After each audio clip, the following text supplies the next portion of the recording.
The much-anticipated COP26 UN summit in Glasgow, Scotland, has turned tables upside down on Ed and his entourage, who were expecting merry-making at the expense of suffering taxpayers back home.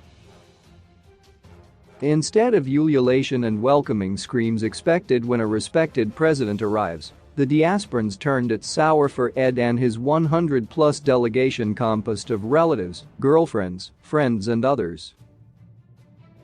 Amongst them were well-known thieves, looters and murderers led by Chief of Sinners Dambudzo himself. What a bunch of losers. The crowd could not wait to vent their anger through the demonstrations. They joined those at home in bemoaning this waste of scarce resources. The money used to get here could have saved some ailing government department or alleviate poverty which is ravaging poor communities in Zimbabwe. Instead, they chose to spend on a lavish trip to the UK. To shop till they drop. What a shame. Why not bring a reasonable number, considering that all those who came are entitled to a living allowance as they are on a so-called official state visit. This includes those who were there to provide sexual favors to the presidential tour party. Never mind their effect on carbon emission footprint. Contrast poor Ed with other decent African leaders and you will see the stark difference. His Zambian counterpart only went in an economy class with Fly Emirates with just 10 to 20 delegates and saved thousands of United States dollars to cater for the poor and other essential services in his home country, Zambia. Exiled Zimbabweans rightfully took advantage of freedoms in the UK to register their displeasure at the visit by their former tormentors. They knew that the president has no interest in the climate change agenda. The evidence is there for all to see. Back home, where he has left a mess with sporadic mining and deforestation activities as citizens are desperate to eke out a decent living. As one protester put it, they are breathing life into old coal-fired 1960s trains, while other developing nations like Rwanda are embracing modern green technology. The exiled Zimbabweans are here because their basic human rights and freedoms are not protected at home. It is madness to imagine that Ed and company can protect the environment when they fail to protect their fellow countrymen. This is the butcher of Matabeleland and Midlands, who oversaw the massacre of over 20,000 innocent civilians for opposing ZANU-PF in its quest for a one-party state. A leopard does not change its spots, and true to form, no sooner was Ed installed as president than he had his first victim by directly or indirectly ordering the army to shoot and kill an innocent protester back in 2017. In broad daylight in the full glare of African and Western media. This was soon followed by numerous abductions, disappearances and murders of human rights and political activists in Zimbabwe. Yet here he is in Glasgow, well-suited and oddly scarfed, at the COP26 August gathering. What an embarrassment. Worse was to follow.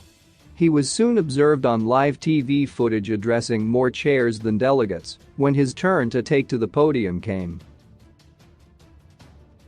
Poor chap, he does not even speak like a lawyer, more like a funeral director at the end of a busy day. That is not surprising considering his other day job of haunting and killing those who yearn for freedom of expression like journalists. Most of the protesting crowd who turned up are Zimbabweans living in exile, having escaped more than 4 decades of ZANU-PF misrule, mass murders, torture and genocide. Since 1980, Ed and his party have waged a war against the citizens of Zimbabwe, force-feeding them their warped ideology. Ed and his ZANU-PF government are quick to unleash violence whenever their grip on power is threatened. Peaceful protests are viewed in the same light. Dabbling in opposition politics is tantamount to treasonous acts. When people try to air their grievances and concerns over poverty, corruption and rigged elections, they are met with police brutality. Then he has the audacity to attend COP26 summit as one who cares about the environment. Ed and party only came to cleanse their international image by attempting to present their softer side in a bid to win the heart of the international community. This is his way to push for the re-engagement agenda to end international isolation which started in the Robert Mugabe days.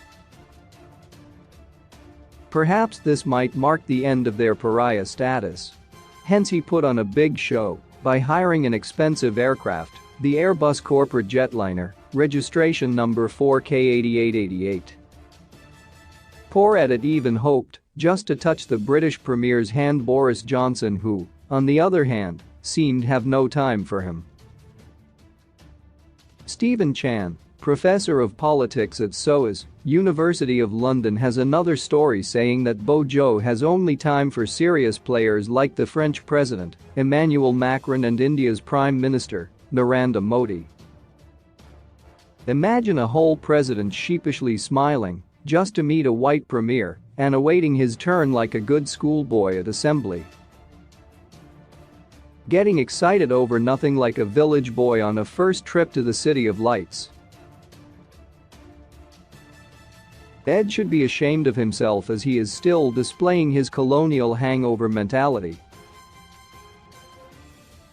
And the Zimbabwean delegation sitting in classroom style being lectured on basic economics. Akuni so.